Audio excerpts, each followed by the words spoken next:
কদবেলের বাগান বা হচ্ছে আর কি বেল আছে, কদবেলের বাগান। এটা মানে কদবেল ছাড়াও আরও আছে, তো ওই যে আরেকটা বেল কি মানে কদবেলের বাগান, এটা ভাবা যায় না।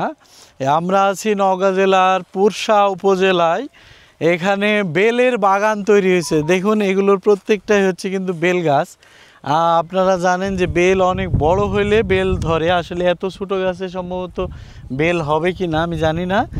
বাগানি ভাইয়ের সাথে কথা বললাম, এটা বেলের মুকুল অলরেডি আসছে। এখানে বেল হয়তো আধুনিক পদ্ধতিতে চাষ করছে। পুরো এলাকাটা দেখাও, যে পুরো এলাকাটাতেই কিন্তু বেলের চাষ হয়েছে। এগুলো হচ্ছে এক একটা বেল গাছ। হ্যাঁ, সত্যি বলতে আমাদের এই উত্তরবঙ্গের আবহাওয়াটা অনেক উষ্ণ, এবং এই উষ্ণ আবহাওয়ায় এই ধরনের বিভিন্ন ফলের চাষগুলো সম্ভব। তারই মানে সেই সম্ভাবনাকে কাজে লাগিয়ে এই অঞ্চলে এই ভাইটা একটা সমন্বিত বাগান তৈরি করছে। এখানে মনে হয় আমরা দুই ধরনের বেল গাছ নাকি বিভিন্ন ফলের চাষ করছেন। এবং নিচে দেখুন এই যে মিষ্টি কুমড়ার আছে, এটা বেল গাছে বেলের কাঁটা, বেলের কাঁটার জন্য বিখ্যাত। এই যে সেই বড় বড় কাঁটাও আছে এইগুলো। আসলে এই বাগানটা অনেক অভিনব।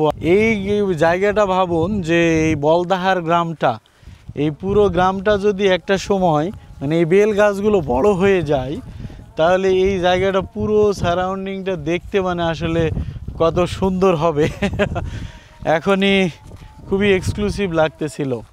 সুজলা সুফলা শস্য শ্যামলা এই বাংলাদেশে অসংখ্য সম্ভাবনা নিয়ে বিভিন্ন ফল ফসল হাজির হয়েছে, এবং মানুষ এক এক সময় তাদের ভাগ্যগুলোকে পরীক্ষা করার জন্য নানা ধরনের ফুল ফসলের চাষ করেছে। তারই ধারাবাহিকতা এখানে নওগাঁ জেলায় এখন একই জায়গায় এই চারটা ফল আমরা দেখলাম যে আনার চাষ হচ্ছে। এই যে আমার পিছনে আনার গাছ, এই মাটিগুলোতে প্রচুর পরিমাণে সেচ দিতে হয়। এগুলো অনেক উঁচু, মানে এই অঞ্চলের মাটিটা সমুদ্রপৃষ্ঠ থেকে অনেক উচ্চতায়, যে কারণে এখানে এই ফলগুলো হতে গেলে প্রচুর পরিমাণে পানি সেচ দিতে হয়। এবং এখানে আমি সত্যি এসে অভিভূত হয়েছি যে এখানে আনার চাষ হচ্ছে, এবং তা এই পাশটাই হচ্ছে আঙ্গুর ফলের ক্ষেত।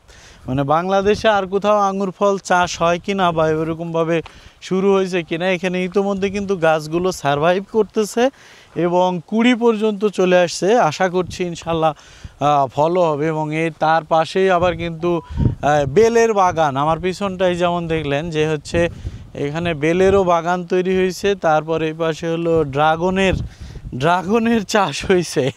হ্যাঁ, ড্রাগন তো বাংলাদেশে অনেক জায়গাতেই হয়। তো এখানে দুইটা জিনিস দেখে খুবই ভালো লাগলো, একটা হচ্ছে বেলের বাগান, বেল গাছের বাগান, আর একটা হচ্ছে আঙ্গুর ফলের বাগান। চারটা বাগান একসাথে ছিল।